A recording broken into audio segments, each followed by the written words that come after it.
নমস্কার, দেখছেন রিপাবলিক বাংলা। বাংলার খবরকে নিয়ে জ্যাক অলিভল স্টুডিও থেকে আমি সন্তু রয়েছি আপনাদের সঙ্গে। আপনারা জানেন বাংলার খবর মানেই আপনার পাড়ার খবর। কোচবিহার থেকে কাকদ্বীপের খবর, দার্জিলিং থেকে দীঘার খবর, পুরুলিয়া থেকে পেট্রাপোলের খবর। আপনার অভিযোগ, আপনার প্রতিবাদ, আপনার কণ্ঠস্বর হয়ে আমি সন্তু শুরু করছি বাংলার খবর কি।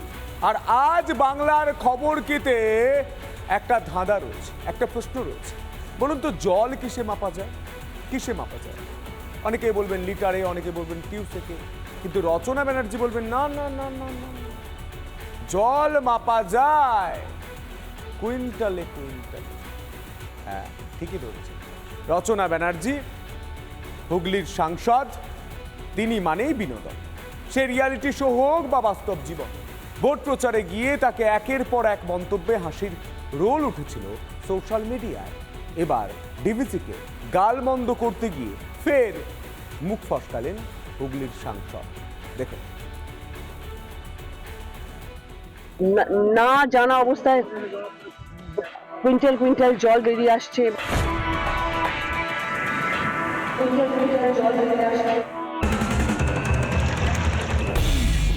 কুইন্টাল দিয়ে জল মাপছেন হুগলির তৃণমূল সাংসদ, মানে উনি কেজি কেজি জলের কথা বলতে চেয়েছেন।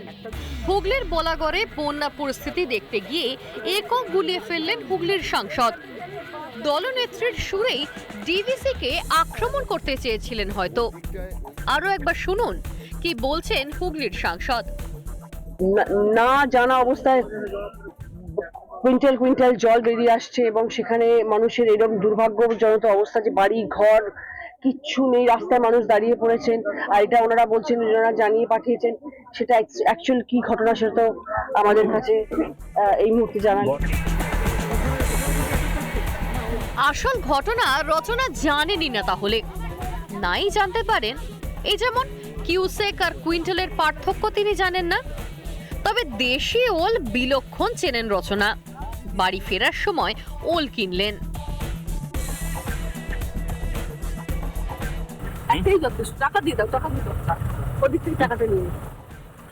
দিদি, ওল কিনলেন, কেমন লাগলো? খুব ভালো, এত সুন্দর এখানে ওলের চাষ হচ্ছে। ওল কিনলাম, বলতে ভালোবাসি। রচনা ব্যানার্জি জলকে কেজিতে মাপেন। মাইলের পর মাইল ধুধু মাঠে তিনি কারখানার চিমনির ধোঁয়া দেখেন। লোকসভা ভোটের সময় সোশ্যাল মিডিয়ায় তার জ্ঞানের বহর অনেক দেখা গিয়েছে। আপনারাও আরো একবার দেখে নিন। আমি যখন এলাম তখন তো দেখলাম অনেক কারখানা হয়েছে। চিমনি থেকে শুধু ধোঁয়াই ধোঁয়া, অন্ধকার রাস্তাঘাট, শুধু ধোঁয়া বেরোচ্ছে। এত কারখানা হয়েছে, তাহলে কি করে বলছেন যে কারখানা হয়নি? কারখানা তো হচ্ছে, আরো হবে। গরু তো শাক পাতা খেয়েই বড় হয় এবং সেগুলো খেয়ে হৃষ্টপুষ্ট হচ্ছে। আর তারপর তার যে দুধটা বেরোচ্ছে সেটা এত ভালো, যে দইটা এত ভালো, মানে চারিদিকে পরিবেশটাই বাঞ্ছারামদা এত ভালো সুন্দর করে রেখেছেন যে সেখানকে ঘাস পাতা খেয়ে আমাদের গরু হৃষ্টপুষ্ট একদম। প্রতি বছর সেরা সাংসদদের সাংসদ রত্ন পুরস্কার দেওয়া হয়। পুরস্কারটি পরের বছর রচনা ব্যানার্জি পাবেন কিনা জানা নেই। তবে সাংসদকে মিউজিয়ামে রাখার দাবি তুলেছে বিজেপি। মুখ্যমন্ত্রীর উচিত দ্রুত হুগলি লোকসভা সাংসদকে মিউজিয়ামে তুলে ধরা। সমাজের বহু মানুষ অনেক কিছু এনার কাছ থেকে শিখতে পারবে। বলাগড়ে দাঁড়িয়ে বলছে কুইন্টাল কুইন্টাল জল ছাড়ছে। জল আবার কুইন্টালে মাপা হয় কবে থেকে? আমরা তো জানতাম জল কিউসেকে মাপা হয়। হুগলির বিস্তীর্ণ এলাকায় বন্যা পরিস্থিতি, ক্ষতিগ্রস্তরা কেমন আছেন এত দিনে সেটা দেখার সময় পেলেন রচনা। অনুপ্রেরণায় ডিভিসিকে তোপ দাগতে গিয়ে হোঁচট খেলেন। সাংসদ হিসেবে কিনা জানা নেই, কিন্তু ভুল বলার দৌড়ে নাম্বার 1 খেতাব নিশ্চয় পেতে পারেন রচনা। হুগলি থেকে সুজিত গৌড়ের রিপোর্ট, রিপাবলিক বাংলা। দুদিন 4 দিন নয়, প্রায় 2 বছর পর ঘর ভাবছি। বাড়ি ফিরেই জেলা নেতৃত্বের সঙ্গে বৈঠক অনুব্রত মণ্ডলের।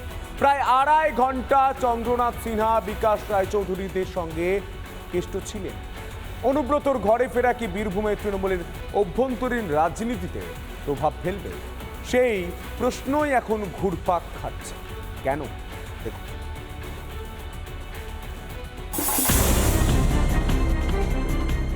বোলপুরের নিচ্চুপট্টির বাড়িতে অনুব্রত ফেরার পর থেকেই দলীয় নেতাকর্মীদের ভিড়। মঙ্গলবার তাঁদের অনেকের সঙ্গেই দেখা করেননি কেষ্ট। সেই মতো তাঁদের সঙ্গে সাক্ষাৎ করতে বুধবার বোলপুরের পার্টি অফিসে যান অনুব্রত মণ্ডল। প্রায় 2.5 ঘন্টা সেখানে কাটান তিনি। তৃণমূল কংগ্রেস পার্টি অফিসে এলেন অনুব্রত মণ্ডল। গতকাল মন্ত্রী চন্দনা সিনহা এবং বিকাশ রায়চৌধুরীর সাথে তিনি দেখা করেননি, যা নিয়ে কিন্তু জল্পনা তুঙ্গে উঠেছিল। আজ অবশ্য দেখা গেল ঠিক অনুব্রত মণ্ডল বসে রয়েছেন, আর তার বাঁদিকে প্রথমেই বসে রয়েছেন বিকাশ রায়চৌধুরী, তারপরই রয়েছেন রাজ্যের কারামন্ত্রী চন্দনা সিনহা। কেষ্টর সঙ্গে বৈঠক করতে গিয়েছিলেন জেলা কোর কমিটির আহ্বায়ক বিকাশ রায়চৌধুরী, কোর কমিটির সদস্য অভিজিৎ সিনহা সহ দলীয় নেতাকর্মীরা। তবে এই বৈঠকে দেখা যায়নি কোর কমিটির 2 সদস্য কাজল শেখ ও আশিস বন্দ্যোপাধ্যায়কে। যে সূত্র সেখান থেকে জানা যাচ্ছে তিনি এই মুহূর্তে কেতুগ্রামে রয়েছেন। এখানে দলের এক কর্মী তিনি অসুস্থ রয়েছেন, তাই তার খোঁজ নিতেই কিন্তু কাজল শেখ কেতুগ্রামে গিয়েছেন। কাজল শেখ কেতুগ্রামে রয়েছেন বলে যে সূত্র দাবি করছে, সেই সূত্র বলছে যে আগামী কোনো একটা সময় হয়তো অনুব্রত মণ্ডল এবং কাজলের সাক্ষাৎকার হবে। যদিও বৈঠকে তেমন কোনো গুরুত্বপূর্ণ বিষয় নিয়ে আলোচনা হয়নি বলে জানিয়েছেন দলের নেতারা। সৌজন্য বিনিময় হলো, সবাই আলোচনা হলো, যে আলোচনাটার মধ্যে কে কেমন আছে। আমাদের অভিভাবক ও আমাদের সেনাপতি, জেলার সব থেকে বড় নেতৃত্ব, সব থেকে ওর প্রতি আমরা ভরসা রাখি। গতকালই বলে পাঠিয়েছিলেন পার্টি অফিসে যে যারা দেখা করতে চায় যাতে আজকে বিকেল 4টের পর থেকে এলে ওনার সঙ্গে দেখা হবে। তাই খুব স্বাভাবিকভাবে এতদিন পরে উনি ফিরেছেন, আমরা সবাই এসেছিলাম দেখা করতে। বৈঠক শেষে বেরিয়ে সকলকে দুর্গোৎসবের আগাম শুভেচ্ছা জানান অনুব্রত মণ্ডল। শারদার শুভেচ্ছা। মাথায় লাগবে বুমটা করেন। ওয়েস্ট বেঙ্গলের সব মানুষ ভালো থাকুক, বীরভূম জেলার মানুষ। তবে এখনই দলের কোনো গুরু দায়িত্ব নয় অনুব্রতকে। সূত্রের খবর, তৃণমূলের কোর কমিটির হাতেই থাকবে বীরভূমের দায়িত্ব। সেই সঙ্গে এখনই কেষ্টকে সরাসরি দলের কাজে ব্যবহার করা হবে না বলে তৃণমূল সূত্রে খবর। পাশাপাশি অনুব্রত কাজলের সাক্ষাৎ কবে হয় সেদিকেও কিন্তু নজর থাকবে সবার। বোলপুর থেকে ভিডিও জার্নালিস্ট প্রসূনের সাথে মনোরঞ্জন, রিপাবলিক বাংলা। তদন্তে নেমে একাধিক চাঞ্চল্যকর তথ্য হাতে পেল সিবিআই। তথ্য বিকৃত ক্লু হাতে পেতেই আদালতে তা জানিয়েছে কেন্দ্রীয় তদন্তকারী সংস্থা। বলা হয়েছে, জেরায় ধৃতরা জানিয়েছেন অভয়া ধর্ষণ ও খুনের পর অভিযোগপত্রে তথ্যে বিকৃতি করা হয়েছিল টালা থানায়। দেখুন,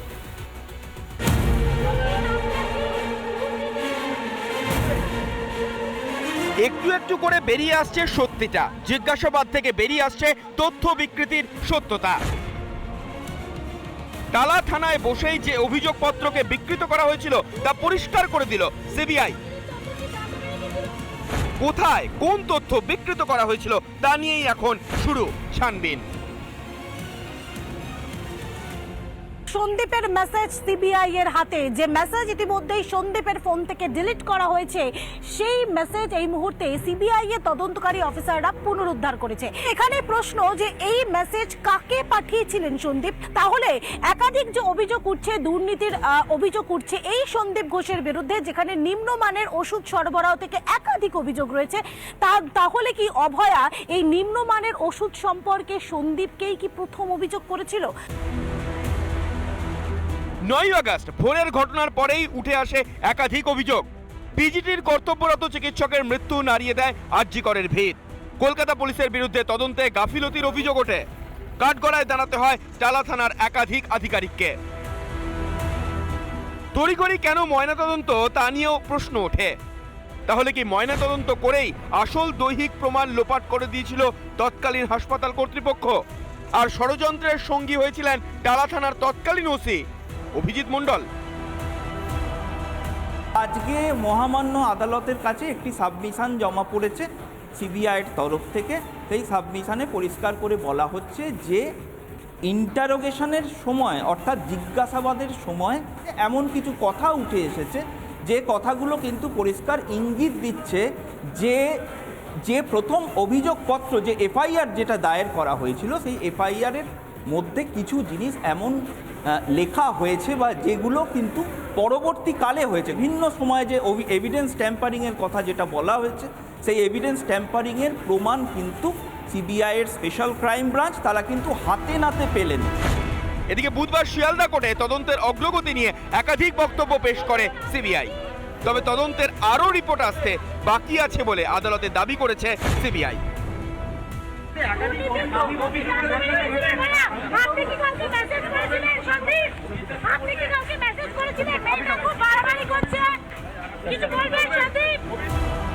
অন্যদিকে তদন্তের স্বার্থে আরজিকরের প্রাক্তন অধ্যক্ষ সন্দীপ ঘোষ এবং টালা থানার প্রাক্তন ওসি অভিজিৎ মণ্ডলকে 30 সেপ্টেম্বর পর্যন্ত বিচার বিভাগীয় হেফাজতে পাঠানো হয়েছে। রিপাবলিক বাংলা। একদিকে প্রতিবাদ আর অন্যদিকে মানুষের পাশে দাঁড়ানোর প্রচেষ্টা, এই দুই জিনিসকে প্রাধান্য দিয়ে মালদার ভূতনি এলাকায় চিকিৎসা প্রদান সিনিয়র ও জুনিয়র চিকিৎসকদের মানুষের হাতে ওষুধ তুলে দিলেন, মানুষকে দেখলেন এবং পরিষেবা দিলেন। দেখুন।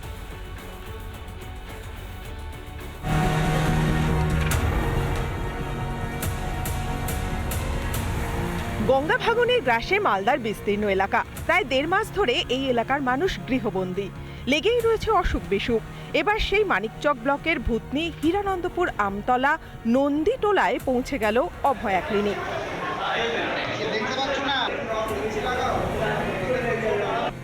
অভয় ধর্ষণ ও হত্যাকাণ্ডের প্রতিবাদে আমজনতাও সামিল হয়েছেন, আওয়াজ তুলেছেন বিচারের। তাই বন্যা পরিস্থিতিতে সেই সমস্ত দুর্গত মানুষের পাশে দাঁড়ালেন চিকিৎসকরা। আমরা এখনো নিজের থেকেই মেডিকেশন দিচ্ছি, free of cost and free of cost treatment দিচ্ছি। আরজিকর আন্দোলনও চলছে এবং তার সাথে আমাদের চিকিৎসাও চলছে। অভয়া ক্লিনিক একটি প্রচেষ্টা মানুষকে ফিরিয়ে দেওয়ার জন্য, যে মানুষরা আমাদের পাশে এসে দাঁড়িয়েছিল আমাদের সব থেকে দুর্যোগের সময়, সেই মানুষকেই আমাদের চিকিৎসার তরফ থেকে চিকিৎসা দিয়ে তাদেরকে একটা রিটার্ন দেওয়া, সেই প্রচেষ্টাই আমরা করছি অভয়া ক্লিনিকের তরফ থেকে। অভয়া ক্লিনিকের মাধ্যমে তারা কিন্তু এখানকার যারা দুস্থ, যারা এখানকার মানুষরা রয়েছেন, যারা আজকে এখানকার যে সমস্ত মানুষরা আজকে এই ভাঙনের তাদের বাড়িঘর চলে গেছে, সেই সমস্ত মানুষরা তাদের যাদের শারীরিক অবস্থা যাতে তাদের ভালো থাকে, সেই হিসাবে মালদা জুনিয়র ডাক্তার এবং রেসিডেন্ট ডক্টর অ্যাসোসিয়েশন তারা কিন্তু আজকে এসেছেন। পাশাপাশি আগামী দিনে আরও তারা অভয়া ক্লিনিক করবেন তেমনটাই জানাচ্ছেন। মালদা থেকে দীপঙ্কর গোস্বামী, রিপাবলিক বাংলা। দুর্নীতি আর দুর্নীতি, স্বাস্থ্যক্ষেত্রে এই পাহাড় প্রমাণ দুর্নীতির শেষ কি এবার সিবিআইয়ের হাতে উঠে আসছে। আরজিকর কাণ্ডের পরেই নজরে উত্তরবঙ্গ লবির কেন্দ্রে থাকা সুশান্ত রায়। ইতিমধ্যেই তাকে তলব করেছে সিবিআই। সামনে আসছে সুশান্তর একের পর এক দুর্নীতির কারনামা।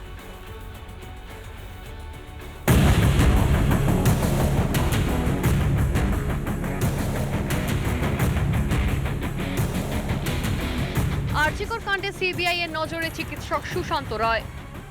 উত্তরবঙ্গ লবির অন্যতম এই সদস্য সুশান্ত রায়কে ইতিমধ্যেই তলব করেছে সিবিআই। উত্তরবঙ্গ মেডিকেল কলেজ ও হাসপাতালে অভিযোগের পাহাড়। উত্তরবঙ্গের করোনা সময়কালের ওএসডি অর্থাৎ অফিসার স্পেশাল ডিউটি ডাক্তার সুশান্ত রায়ের বিরুদ্ধে একাধিক অভিযোগ। আরজিকর থেকে উত্তরবঙ্গ মেডিকেল কলেজ, সময় যত এগোচ্ছে খুলছে সুশান্ত রায়ের দুর্নীতির খোলস। ওনার বিরুদ্ধে অভিযোগের কোনো শেষ নেই। কোভিডের সময় থেকে তিনি যখন ওএসডি ছিলেন, কিভাবে নিযুক্ত হয়েছিলেন জানি না, পাবলিক হেলথের তিনি মানুষ নন। আমরা মনে করি এই সমস্তটাই পশ্চিমবঙ্গের স্বাস্থ্য ব্যবস্থাটাই একটা হচ্ছে যে অপরাধের চক্র তৈরি করেছে। অভয়ার এই নারকীয় অত্যাচারের ভিতর দিয়ে যে হত্যা, এই অপরাধ চক্রটা এর জন্য দায়ী। এখানে শেষ নয় সুশান্ত রায়ের কারনামা। থ্রেট কালচারের এক নতুন কাহিনী শোনাচ্ছেন খোদ উত্তরবঙ্গের মেডিকেলের চিকিৎসকরাই। এসপি দাস, শ্যামাপদ দাস, এ হচ্ছে একদম থ্রেট কালচারের শীর্ষে। তার নিচে কটা নাম ছিল? তার নিচে কিন্তু এই সুশান্ত রায়, সুদীপ্ত রায়, অভিক দে, বিরূপাক্ষ, সৌরভ পাল, এরপরে শুরু হলো নিচের দিকে। এইভাবে কিন্তু আমরা পড়াশোনা করতে অভ্যস্ত। কোনোদিন যে থ্রেট কালচারের এরকম একটা আমাকে ক্লাসিফিকেশন পড়তে হবে এটা একটা লজ্জা, সামাজিক লজ্জা। এরা অনেক দিন ধরে এই কাজ করে যাচ্ছে, এরা থ্রেড কালচারের চূড়ান্ত পর্যায়ে। এদের নামে যদি 2022 সালে আমার কাছে প্রমাণ আছে যে থ্রেড কালচারের সঙ্গে যুক্ত লোকেরা নর্থ বেঙ্গল মেডিকেল কলেজে তার এগেনস্টে এফআইআর হয়ে রিকোয়েস্ট করা হয়েছে, প্রিন্সিপালের কাছে রিকোয়েস্ট করা হয়েছে, আজও পর্যন্ত কোনো অ্যাকশন নেওয়া হয়নি, কারণ তারা সবাই থ্রেড কালচারটাকে প্রমোট করেছে।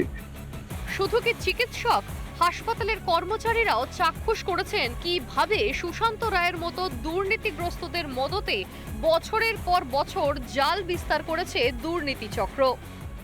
2011 সাল থেকে সুশান্ত রায় হচ্ছে উত্তরবঙ্গ তথা সারা পশ্চিমবঙ্গের থ্রেড কালচার, স্বাস্থ্য দপ্তরের যত রকম দুর্নীতির আছে তার প্রধান এবং অন্যতম মাথা হচ্ছে ডাক্তার সুশান্ত রায় এবং তার পুত্র সত্বিক রায়। হ্যান্ড স্যানিটাইজার হোক, মাস্ক হোক, N95 হোক, পিপি কিট হোক, যত কিছু আছে সুশান্ত রায় বেআইনিভাবে একটা শিলিগুড়ির সংস্থাকে যোগ করে তার ছেলের নামটাকে সেটার মধ্যে ঢুকিয়ে একাধারে উনি ওএসডির দায়িত্ব পালন করেছেন, একাধারে বাজার মূল্য থেকে প্রচুর বেশি দামে জিনিসপত্র ক্রয় করেছেন সমগ্র উত্তরবঙ্গব্যাপী, এবং সেই ব্যবসার মূল পার্টনার হচ্ছে সত্বিক রায়। যদিও মুখ খুলতে চাননি উত্তরবঙ্গ মেডিকেল কলেজের অধ্যক্ষ। আমার তরফ থেকে কোনো বক্তব্য নেই, বলছি কোনো জিনিস কলেজের তরফ থেকে কেনা হয়নি, কোনো জিনিস কলেজের এন্ড থেকে কেনা হয়নি। আর কতদিন এভাবে দুর্নীতির চক্রব্যূহ রচনা করবে দুর্বৃত্তরা? এবার কেন্দ্রীয় এজেন্সি সেই চক্র ভেঙে ফিরিয়ে আনবে স্বাস্থ্যের সুস্বাস্থ্য। আশার আলো খুঁজছেন আমজনতা। শিলিগুড়ি থেকে রণজিৎ বোস, রিপাবলিক বাংলা। এ যেন পুজোর উপহার। অবশেষে পশ্চিমবঙ্গে ঢুকতে চলেছে পদ্মার ইলিশ। সবকিছু ঠিকঠাক থাকলে বৃহস্পতিবার রাজ্যে পাইকারি বাজারে ঢুকে পড়বে এই রূপালী শস্য। বুধবার ইলিশ রপ্তানির ছাড়পত্র দেয় বাংলাদেশ সরকার। আপাতত প্রায় 2,500 মেট্রিক টন মাছ পাঠানোর অনুমতি মিলেছে। আগামীকাল পেট্রাপোল সীমান্ত দিয়ে কলকাতা, হাওড়া সহ রাজ্যের 4টি বাজারে পৌঁছে যাবে ইলিশের প্রথম চালান। শুক্রবার থেকেই খুচরো মাছ বাজারে মিলবে বাংলাদেশের ইলিশ। যা আজকে আমাদের টোটাল 2420 মেট্রিক টন বাংলাদেশ সরকার পারমিশন দিয়েছে, যেটা আগামীকাল থেকে পেট্রাপোল বর্ডার দিয়ে ঢুকতে আরম্ভ করবে। তো আশা করা যাচ্ছে যে আমাদের হোলসেল মার্কেটে আগামীকালকে মাছ প্রায় দুপুরের দিকে বা বিকেল দিকে ঢুকে যাবে। তো কালকে বিক্রি না হলে পরশুদিন সকাল থেকে আপনি সব বাজারে পাবেন।